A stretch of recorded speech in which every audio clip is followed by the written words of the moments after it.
Pierre sortit de la barque et marcha sur les eaux pour aller vers Jésus. Mais voyant que le vent était fort, il eut peur et comme il commençait à enfoncer, il s'écria « Seigneur, sauve-moi ». La Bible déclare que nous, chrétiens, nous marchons par la foi et non par la vue. Vous allez voir que dès lors que Pierre a cessé de regarder à Jésus, c'est-à-dire dès lors qu'il a commencé à regarder à la réalité, c'est là, à partir de ce moment-là, qu'il a commencé à s'enfoncer. Et la foi dont on parle, ce n'est pas seulement se dire que Dieu existe.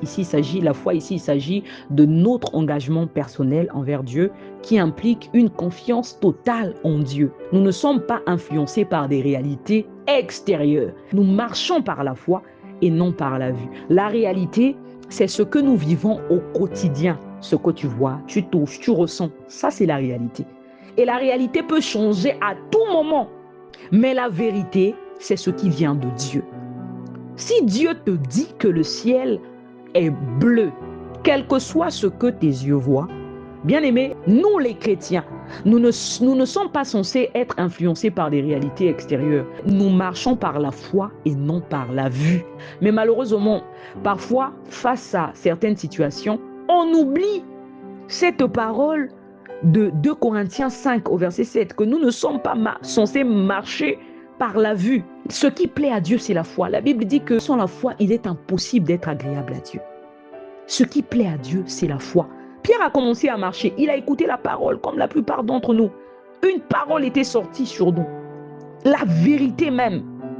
Ce qui vient de Dieu. On voit bien que ce n'était pas la volonté de Dieu que Pierre s'enfonce.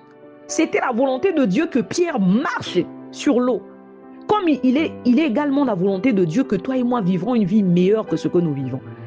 Comme il est de même la volonté de Dieu pour toi et moi qu'on vive bien, qu'on soit en bonne santé. Dieu veut qu'on soit en bonne santé. La Bible dit, bien-aimé, je désire que tu prospères à tous égards, comme prospère l'état de ton âme. C'est la volonté de Dieu. Il a pour nous des projets de paix et de bonheur. Il veut notre bien, il veut qu'on excelle. Mais parfois, bien-aimé, c'est notre incrédulité qui nous empêche de vivre pleinement ce que nous sommes appelés à vivre en tant que chrétiens. Nous ne sommes pas appelés à être influencés par des réalités extérieures. Nous pouvons décider, bien-aimés, à garder les yeux fixés sur la parole. Qu'est-ce que Dieu a dit? Une parole était sortie. Bien-aimé, cette parole vient de Dieu. C'est ça qui est la vérité. Le reste ne devient qu'une illusion.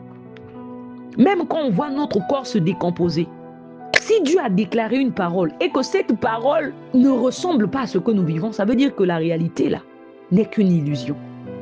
Nous ne sommes pas appelés à être influencés par ce que nous pouvons voir, goûter, entendre, sentir.